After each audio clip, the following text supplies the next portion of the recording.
గీతావాహిని 12వ అధ్యాయము. భగవానుడైన శ్రీకృష్ణుడు ఇంకనూ ఇట్లు చెప్పదొడగెను. దీనినే అపరా ప్రకృతి అని కూడాను అందురు. అది కేవలము నా శక్తి ప్రభావమే. బావా, స్థూల దృష్టికి ప్రపంచమున అనేకములు ఉండినట్లు కనిపించినను అందులో అనేకము లేవు, ఏకస్వరూపమే. అంతఃకరణ వృత్తి అనగా దానినే దృష్టి అని అందురు.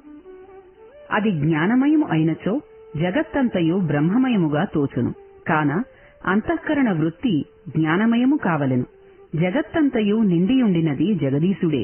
ఈశావాస్యమిదం సర్వం అని ఉన్నది. ఒకటే అయినప్పటికీ అనేకములుగా గోచరించునని కృష్ణ పరమాత్మ చెప్పిన విషయములలో మనమొక ఉదాహరణమును స్మరింతము. ఒక సాయంకాల సమయమున మసక మసకగల మబ్బులలో మనము ప్రయాణము చేయు దారిలో మధ్య మడతలు మడతలుగా చుట్టుకున్న త్రాడు పడియుండును. అది నిజముగా త్రాడుగనేయున్నను ఆ దారిని నడుచు ప్రయాణికులు ఒక్కొక్కరు ఒక్కొక్క విధమైన వస్తువుగా భ్రాంతి పడుదురు.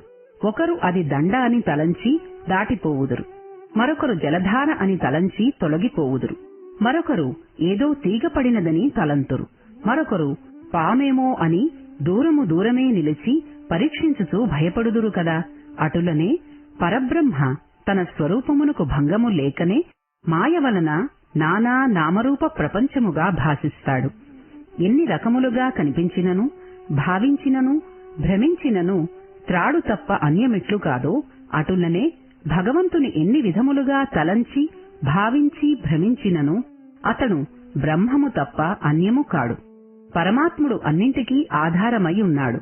అతని ఆధారము లేక ప్రపంచము నిలువజాలదు. పూలమాలకు దారమెట్లు ఆధారమో, కట్టిన అంతస్తుల మేడకు పునాది ఎంత ఆధారమో, పరమాత్ముడు కూడాను జీవులను పూలకు, ప్రకృతి సౌధమునకు అంత ఆధారము. అయితే పూలమాలలో పూలు, కట్టిన అంతస్తుల మేడ ముందు కనిపించును. కాని మాలలోని దారము, భూమిలోని పునాది ముందుగా కనిపించదు. కనిపించనంత మాత్రమున అవి లేవనరాదు. వాటి ఆధారమే లేకున్నా పూలమాల లేదు, అంతస్తుల భవనమూ లేదు. అయితే వాటిని మనము చూడవలెనన్నా కొంత విచారణ అవసరము. పరిశీలన చేయక అవి కనిపించవు. మాలలో పరిశీలించి చూచిన దారము, భూమిలో త్రవ్వి చూచిన పునాదులు మనకు తెలియనే కాని కనిపించు పై అంతస్తులందు కట్టిన పూలమాలపైన పునాదులు, దారము కనిపించవు. కనుక కనిపించు ఆధేయాన్ని మనము ప్రధానముగా తీసుకుని అంతటితోనే ఉండి మన బుద్ధిని పరిశీలనకు దింపకున్నా మనకు సత్యమేమాత్రమూ తెలియదు. కనిపించిన దానికి కనిపించని ఆధారమొకటి ఉన్నదని, దీనిని తెలుసుకొనుటకు విచారణ సలుపుట చక్కని మార్గము. దీనిని అనుభవమునకు తెచ్చుకుని వారలకు అనేక విధముల చెప్పనవసరము లేదు. అంతేకాని పూసలైన జీవుల యోగ్యత అయోగ్యత మనకు ప్రధానము కాదు. దీనికి ఆధారమైన సూత్రము బ్రహ్మము. అదే మనకు ప్రధానము. కేవలము మాల అందమునకు అయోగ్యమైన పువ్వులు కూడాను చేర్చవచ్చును. అనగా జీవులు తామసిక, రాజసిక, సాత్వికములైన భేదములతో ఉన్నను పరమాత్మ వాటిని పాటించక అతీత స్థాయిలో సత్యనిత్య నిర్మలుడై నిండి ఉండును. దండకు దారము అండయ్యై ఉండును. దారము లేక పువ్వులు దండ కాలేవు. అటులనే బ్రహ్మము లేక జీవులను వేరు చేయ వీలులేదు, సాధ్యము కాదు. ప్రపంచమున సర్వ పదార్థములందు, పంచభూతములందు తాను నిండియుండియు పైకి గోచరముగాక అంతర్యామి అయి అన్నింటిలో ఉన్నాడు. అందుకనే కృష్ణ పరమాత్మ జలములో నేను రసస్వరూపముగను, సూర్యచంద్రాదులలో ప్రకాశముగను, వేదములలో ప్రణవముగను, ఆకాశమందు శబ్దముగను, మానవులయందు శక్తి పౌరుషముగాను ఉన్నాను అని తెలిపెను. ఇక్కడ ప్రణవ విషయము విచారింతము.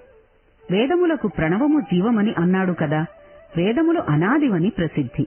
అనాది అయిన వేదములకు ప్రణవము ప్రాణమన్నా ఇక సృష్టికి ఆ పవిత్ర ప్రణవమెంత ప్రధానమో బుద్ధిమంతులు బాగా యోచించవచ్చును. ప్రతి వస్తువు యొక్క సూక్ష్మ స్వరూపము ప్రణవమనే భావించవలెను. ప్రపంచమందలి సర్వ పదార్థములు రెండు భాగములుగానున్నవి. అవియే రూపనామములు. ఈ రూపనామములను తీసివేసిన ప్రపంచమే లేదు. రూపమును స్వాధీనము చేసుకున్నది నామము. నామమును ఆశ్రయించి ఉన్నది రూపము. ఇందులో ఏది నిత్యము ఏది అనిత్యము అని యోచించినా నామము నిత్యము, రూపము అనిత్యము. లోకమున ఎన్నియో సత్కార్యములను చేసి కొన్ని ఘనకార్యములను సాధించి ఉండవచ్చును. కొన్ని వైద్యశాలలో, కొన్ని విద్యా సౌకర్యములో, భగవన్ మందిరాలో, అనేక ప్రజాప్రధాన సదుపాయములో చేసి ఉండవచ్చును. కాని వారు నేడు స్వరూపకముగా లోకములో లేనప్పటికీ వారు చేసి సాధించిన కార్యములు, కర్మలు లోకమున నేటికిని నిలిచి ఉన్నవి కదా. రూపము కొంతకాలం ఉండిపోయినను నామము మరికొంత ఎక్కువే కాలము నిలిచి ఉండును. నామములు అసంఖ్యాకములైనప్పుడు స్వరూపములు అసంఖ్యాకములై ఉండును. అయితే ఇచ్చట మనకు నిత్యానుభవమునందు పండితుని మొదలు పామరుని వరకు సులభముగా అర్థమయ్యే అక్షరములను విచారింతము. తెలుగునందు చూచిన ఎడల 72 అక్షరములు, ఆంగ్లమునందు చూచిన 26 అక్షరములు. లోకంలో గొప్ప గొప్ప సాహిత్యములన్నింటినీ కొండలు కొండలుగా కుప్పలు వేసినను ఈ తెలుగునందు గల 72 అక్షరములే తప్ప మరేమీ ఎక్కువ ఉండవు.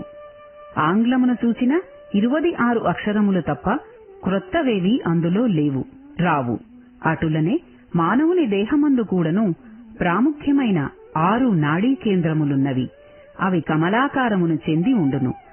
ఆ 6 కమలాకారములు చేరి మొత్తము 72 రేఖలు ఉండును. ఒక్కొక్క రేఖపై కూడా ఒక్కొక్క అక్షరము ఏర్పడి ఉండును. వాయించు హార్మోనియములో ఉండు రీడ్సు వలె ఒక్కొక్క రేఖయూ కదలు సమయమున ఒక్కొక్క విధమైన శబ్దము బహిర్గతమగుచుండును. ఇచ్చట బుద్ధిమంతులకు ఒక సందేహము కలుగవచ్చును. ఈ రేఖలందలి అక్షరములు కదలవలనన్నా ఏదో ఒక కదిలించు శక్తి ఆధారమై ఉండవలెను కదా. అది నిజమే. ఆ కదిలించు శక్తియే ప్రణవము. ఇది అనాహత ధ్వని.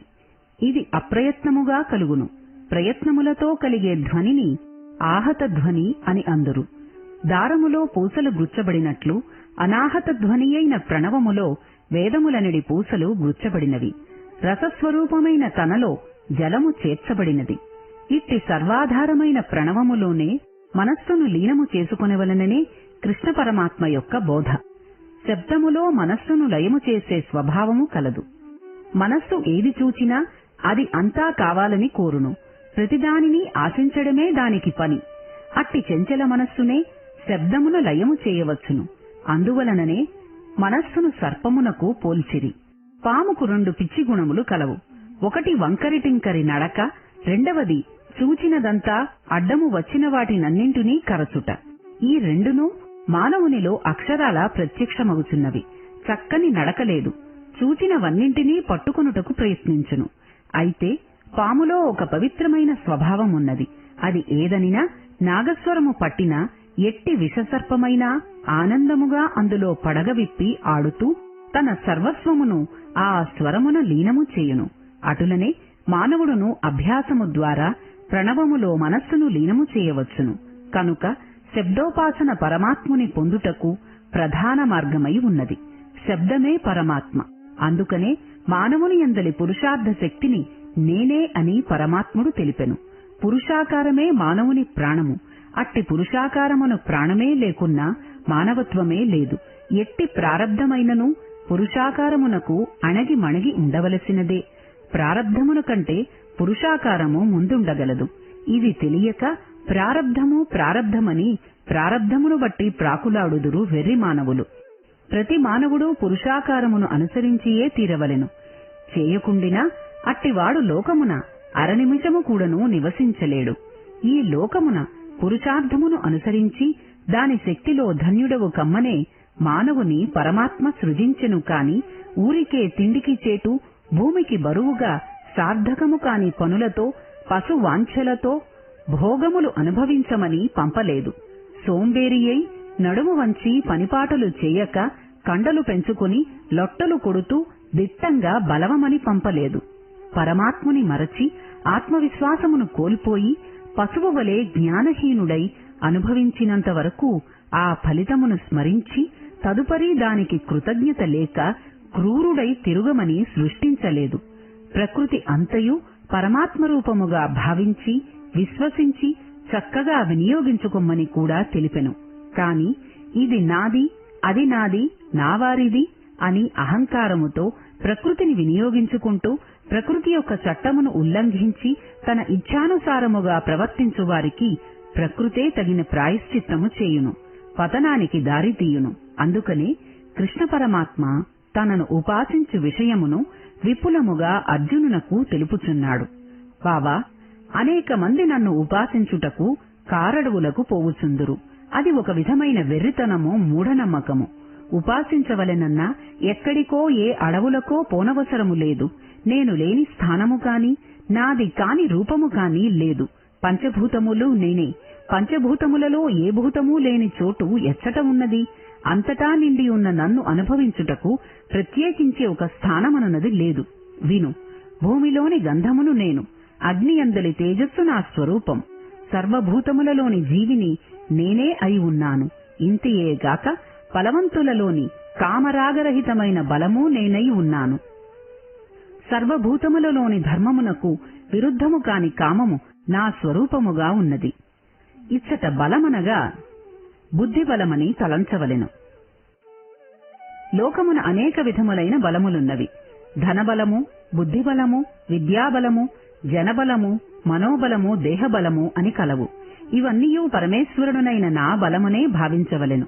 కాని అవి కామరాగరహితమై ఉండవలెను. అట్టివి మాత్రమే భగవత్ స్వరూపములనబడును. అట్లు కాక కామరాగ సహితమైన బలములు పశుబలములనవచ్చును. కాని పశుపతి బలము కానేరదు. కామమనగా లభించే అవకాశము, దాని చిహ్నములు కనిపించకున్నను లేకపోయినను వస్తువులు కోరే ఆశను కామమందురు. ప్రాప్తించిన వస్తువు స్థిరమైనది కాకుండా నశించిపోయేదైనప్పటికీ అది స్థిరముగా తనకే ఉండవలెనను పట్టుదలనే రాగము అని అందురు. రంజననే రాగమందురు. ఇట్టి కామరాగములను రెండింటితోనూ దూషితమైన బలము భగవద్బలము కాదు. అయితే కొన్ని స్థానబలమును బట్టి, విశేష బలమును బట్టి యోగ్యత అయోగ్యతలను పొందును. ఉదాహరణకు ఒకటి చూతము. ధనమున్నది, అది దుష్టుని చేరి మదకారణమవుతుంది. ఇచ్చట మరొకటి గమనించవలెను. ధర్మవిరుద్ధ కామక్రోధ లోభములు కూడాను భగవత్ స్వరూపములని కృష్ణ పరమాత్మ అన్నాడు. కాని వేయేటికి సర్వభావములు, సర్వరూపములు, సర్వవస్తువులు నా అపరాపరాకృతి వల్ల సంభవించినవే అని అన్నాడు. కాని ఉపాసనకు ఉత్తమ భావనలేర్పడుట కోసం మొట్టమొదటిది ఉత్తమ భావం, ఉత్తమ రూపం, ఉత్తమ భూతంలో నా స్వరూపమని తెలిపెను. ఇంత మాత్రమునకే మంచిది మాత్రము భగవత్ స్వరూప లక్షణములనియు తత్తిమ్మావనియు కాదనియు తలంచుట తత్వజ్ఞానము కాదు. త్రిగుణములైన రాజసిక, తామసిక, సాత్విక వస్తువులు, భూతములు, భావములు భగవంతుని యందే ఉద్భవించినవని స్థిరము చేసుకున్నటకు విచారణ ప్రయత్నము జరుపవలెను. ఇట్లు ఆ భగవంతుడే స్వయముగా తెలిపెను. అర్జున, అన్నియూ నాయందే పుట్టి నాయందే ఉండును. కాని నేను మాత్రము వాటి అధీనమందుండక వాటితో ఏ సంబంధమూ లేనివాని వలే యుందును. ఇచ్చట రెండు దృష్టులు కలవు. ఒకటి జీవదృష్టి, రెండవది భగవద్దృష్టి. జీవదృష్టిలో చూచినప్పుడు మంచి చెడ్డలను ద్వంద్వాలు కలవు. భగవద్దృష్టిలో చూచినప్పుడు ద్వంద్వములు లేక సర్వమూ భగవంతుడే, మరేమీ లేదని సర్వభూతాంతరాత్మ తత్వమును బోధించును. ఈ విషయమున సామాన్య మానవులకు కొంత సందేహమునకు స్థానము కలుగవచ్చును. సమస్త మంచి చెడ్డలకు తానే కారణమనియు, సర్వము తన నుండే పుట్టినవనియు, అట్లుండియు వాటి దోషములు తననేమాత్రమూ బంధించుటగాని బాధించుటగాని చేయవనియు, వాటితో తనకేమీ సంబంధము లేదనియు, అన్నిటికినీ అతీతమై ఉన్నాననియు తెలుపుటలో మానవుడు చేయు మంచి చెడ్డలకు మానవుడు ఏమాత్రము కర్త కాని కారణము కాని కాదనియు, ఎట్టి మంచి చెడ్డలైనను భగవంతుని ప్రేరణ వలననేననియు, మానవుడు ఎట్టి పాపపుణ్యములకు బాధ్యుడు కాడనియూ తలంచవచ్చును. నిజమే. అయితే ఇట్టి విశ్వాసము నిశ్చలమైన, నిర్మలమైన, నిస్వార్థమైన ప్రేమ పరమాత్మునిపై కలిగి ఉండినా ఇంతకంటే ధన్యము, పుణ్యము వేరేమున్నది? తెలుసుకునవలసినది, స్థిరము చేసుకునవలసినది ఇదే. సర్వమూ భగవంతుడే, నాకేమాత్రమూ ఈ లోకముతో కాని భావముతో కాని సంబంధము లేదని, నేను వాటన్నింటికీ అతీతమైన వాడనని ఏ మానవుడు తెలుసుకొనునో వాడే సత్యజీవి. అయితే మాటల్లో మాత్రము సర్వమూ భగవంతుడే, నేనతని చేతిలో కీలుబొమ్మ, అతని అధీనంలోనున్నవాడను, నాదేమీ లేదని చిలుక పలుకులు పలుకుచు మంచిదానిని మాత్రము నేను చేసినదనియు, చెడ్డ మాత్రము భగవత్ ప్రేరణనియు, కీర్తి మర్యాదలు, గౌరవ ప్రతిష్టలు వచ్చు పనులు, ఉపదేశములు అరచుట తప్పులో, అపకీర్తియో, అగౌరవములో జరిగినా అవి అన్నియూ నావి కాదు, నేను నిమిత్తమాత్రమైన వాడను, సర్వమూ భగవంతుడు చేయించుచున్నాడనుట నేటి మానవులకు పరిపాటైనది. ఇది ఒక నూతన ఫ్యాషన్ కూడా. ఇట్టి గడియారం పెండ్యులం వంటి మాటలు, ఆటలు సత్యములు కాలేవు. మనోవాక్కాయ కర్మలందు కూడా సర్వమూ భగవంతుని లీలా విభూదియే అన్న దృఢ విశ్వాసము కలిగి ఉండుట చక్కని తత్వము. మంచి చెడ్డలు మానవుని దృష్టిదోషములే. వీటిని భగవంతుని యందు నిరూపించుట ధర్మ విరుద్ధము. అట్టి లోపములు భగవంతుని కూడను ఆవరించినటులా అప్పుడప్పుడు తెలియచుండును, అగుపించును. కాని అవి సత్యములు కావు. మేఘములు ఆకాశమునందే పుట్టినవి, అందే సంచరించుచున్నవి. అయితే ఆకాశము మేఘములను ఆశ్రయించి ఉన్నదా? లేదు. పొగ నిప్పునందే పుట్టినది, కాని నిప్పు పొగనాశ్రయించి ఉండలేదు. అటులనే గుణములు పరమాత్మయందే పుట్టినను పరమాత్ముడు గుణములనాశ్రయించి ఉండలేదు. పైన చెప్పినట్లు పూసలు, పువ్వులు దారమునాశ్రయించి ఉండినట్లు సర్వము తనలో తననే ఆశ్రయించి ఉండును. తాను భూతములను గాని, వస్తువులను కాని, గుణములను కాని ఆశ్రయించి ఉండలేదు. ప్రపంచమంతయు పరమాత్మలోనే ఉన్నది. కాని పరమాత్మ ప్రపంచమును ఆధారముగా తీసుకొనలేదు. ఎట్లన ఇప్పుడొక వస్త్రము ఉన్నదనుకొనుడు. వస్త్రము దారమునాశ్రయించి ఉన్నది గాని దారము వస్త్రమునాశ్రయించి లేదు. మట్టినాశ్రయించి కుండ ఉన్నది గాని కుండనాశ్రయించి మట్టి లేదు. మట్టి వేరు, కుండ వేరు కాదు. దారము వేరు, వస్త్రము వేరు కాదు. మట్టి బ్రహ్మము, కుండ ప్రకృతి. దారము బ్రహ్మము, వస్త్రము ప్రకృతి. ఆకారము, వికారములు ఎన్ని మారినా మట్టి మట్టిగానే ఉండును, దారము దారముగానే ఉండును. మట్టి లేక కుండ కాలేదు, దారము లేక వస్త్రము కాలేదు. అటులనే బ్రహ్మము లేక ప్రకృతి కాలేదు. బ్రహ్మమును దారమును ఆధారము చేసుకుని వస్త్రమును ప్రకృతిగా తయారైనది. దీనివలన అన్నింటియందు సర్వత్రా పరమాత్ముడున్నాడనుటలో ఎంతో ఆనందమున్నది. అన్ని పూసలయందు దారమున్నదనుట కంటే పూసలన్నీయూ దారమందే ఉన్నవనుట ఎంతటి సత్యము, ఎంతటి తత్వము! కాన సర్వభూతాంతరవర్తి అని పరమాత్ముని పిలుచుట కంటే సర్వాధారము అని పిలుచుట సార్థకము, సత్యము. 12వ అధ్యాయము సమాప్తం.